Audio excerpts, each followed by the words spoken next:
The U.S. Constitution is the mother of all laws that lays the foundation and principles of the United States government.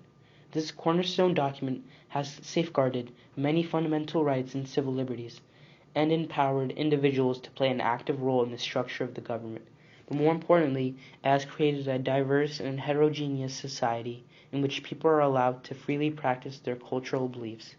However, these opportunities and exclusive privileges would have never come into fruition without the concerns of an anti-federalist named Robert Yates. In Brutus I, Yates argues against the ratification of the U.S. Constitution because of its ambiguous meanings that indefinitely expand the power of the national government.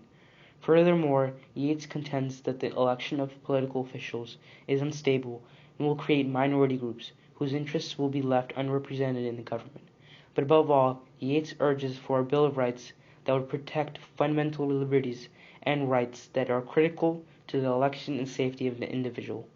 If he had not addressed these concerns, many Americans today would have never been able to enjoy the basic virtues of life. However, while Brutus I is pivotal to our democracy and crucial to our civil liberties, many Americans are not even aware of this document, nor do they understand the main viewpoints presented in Brutus I. Hence, today, we are going to outline these concerns to ensure that everyone is aware of this important document that has been essential to the values of American society. In the first passages of Brutus I, Yates illustrates the potential abuses of power in a limitless national government. He claims that because Congress has the power to make all laws that are necessary and proper, which are the supreme law of the land, the Constitution essentially grants the federal government absolute uncontrollable power. According to Brutus, the definition of necessary and proper is ambiguous and bestows Congress an unlimited amount of power as long as the legislative body can provide a rationale for enacting a specific law. For instance, the federal government could pass a taxation law that required an individual to pay half of their income if the federal government stated that the law was for the prosperity and health of the Union. Hence, Brutus contends that without limitations on these legislative powers, Congress can essentially enact laws that undermine the core values of democracy. Additionally, if Congress believes that a state law impedes the national government from passing a legislation that is necessary and proper for the general welfare of the United States, Congress can nullify that law. Furthermore, state governments cannot oppose the jurisdiction of the federal government because their law is supreme, thus undermining their capability to fight unjust policies. Hence, the state can only exercise their reserved powers granted to them by the Constitution, such as appointing state officers and regulating interstate commerce. However, even these powers would eventually be confiscated because of the redundancy to the organization of the federal government.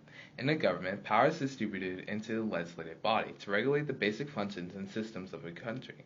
However, once this power is divided into separate facilities, it becomes harder for one faction to gain dominant control and power over others. As a result, because of Congress' legislative powers, any sovereignty or autonomy previously left to the states will virtually be eliminated. In Brutus' second argument against the ratification of the U.S. Constitution, Yates claims that the national government's power to raise and support armies at pleasures as well in peace as in war will lead to the destruction of liberty. This power, Yates argues, would also enable members of the federal government to coerce individuals to commit specific actions. For instance, a soldier could request to reside in a civilian's house with the threat of violence.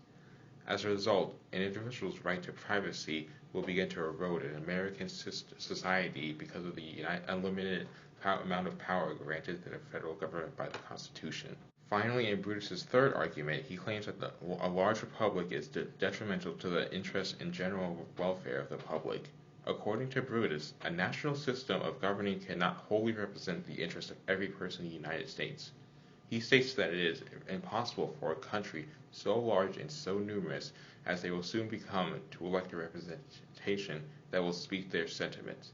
Then he states that even if the United States could represent every citizen's interests, could they do this without their becoming so numerous as to be incapable of transacting public business? To summarize, Brutus does not believe that by forming a national republic that will govern the vast extent of the United States, they could both represent the local interests of the people without lending to an inefficient system of government.